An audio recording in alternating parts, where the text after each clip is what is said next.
ஆண்டவராகிய இயேசு கிறிஸ்துவின் இனிய நாமத்தினாலே உங்கள் யாவரையும் வாழ்த்துகிறேன். இன்று நாம் தியானிக்கக்கூடிய தேவ வார்த்தையானது நீதிமொழிகள் 28:20. உண்மையுள்ள மனுஷன் பரிபூர்ண ஆசீர்வாதங்களை பெறுவான், ஐஸ்வர்யவானாகுகிறதற்கு தீவிரிக்கிறவனே அக்கினிக்கு தப்பான். இந்த வசனம் நம்முடைய வாழ்க்கையில் மிகவும் ஒரு ஆழமான செய்தியை சொல்கிறது. என் அன்பு சகோதர சகோதரிகளே, உண்மையுள்ள மனுஷன் என்று சொல்லும்போது அது வெளிப்படையாக நல்லவராக இருப்பதை மட்டுமல்ல, அது உள்ளத்தின் நேர்மை, நம்பிக்கை, விசுவாசம் கொண்ட ஒரு வாழ்வை குறிக்கிறது. யாரும் பார்க்காத போது சரியாக இருக்க வேண்டும், பொய்யை தவிர்த்து சத்தியத்தை நிலைத்திருக்க வேண்டும், சிறிய விஷயங்களிலும் விசுவாசத்துடன் இருக்க வேண்டும். இப்படிப்பட்ட மனிதர்களை தேவன் கட்டாயமாக ஆசீர்வதிக்க வல்லவராயிருக்கிறார். இந்த வசனம் பரிபூர்ண ஆசீர்வாதம் என்ற சொல்லுகிறது.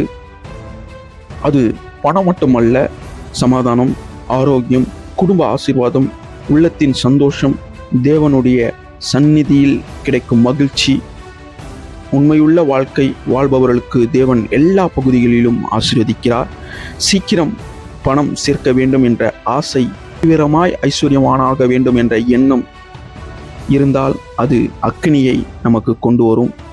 எப்படியாவது சீக்கிரமாக பணம் சம்பாதிக்க வேண்டும், நேர்மையில்லாத வழியில் தேட வேண்டும், குறுகிய வழியில் பயணிப்பது. இப்படிப்பட்ட வாழ்க்கையை வாழ்கிற மனிதன் கண்டிப்பாய் அக்கினிக்கு தப்புவதில்லை, இருக்கவே முடியாது. தேவன் விரும்புவது வேகமல்ல, விசுவாசம். இன்றைய உலகம் சொல்கிறது வேகமாய் வெற்றி பெறுங்கள் என்று, ஆனால் தேவன் சொல்கிறார் உண்மையாக இருங்கள் என்று. வேகமான வெற்றி தற்காலிகமானது, உண்மையான வாழ்க்கை நிலையான ஆசீர்வாதத்தை தரும். இன்று நாம் ஒரு தீர்மானம் எடுக்க வேண்டும். நான் உண்மையுடையவன், என் வாழ்க்கையை நான் உண்மையுள்ள வாழ்க்கையாக வாழுவேன், நான் குறுகிய வழியை தவிர்ப்பேன், தேவன் கொடுக்கும் நேர்மையான ஆசீர்வாதத்தை பெற்றுக்கொள்வேன் என்று நாம் ஒரு தீர்மானம் எடுப்போம். அன்பானவர்களே, உலகம் எவ்வளவு மாறினாலும் இந்த சத்தியம் மாறாதது. உண்மையுள்ளவன் தோல்வியடைய மாட்டான், தேவன் அவனை உயர்த்துவார், அவன் வாழ்க்கை ஆசீர்வதிக்கப்படும். ஆகையால் உண்மையுள்ளவர்களாயிருப்போம்.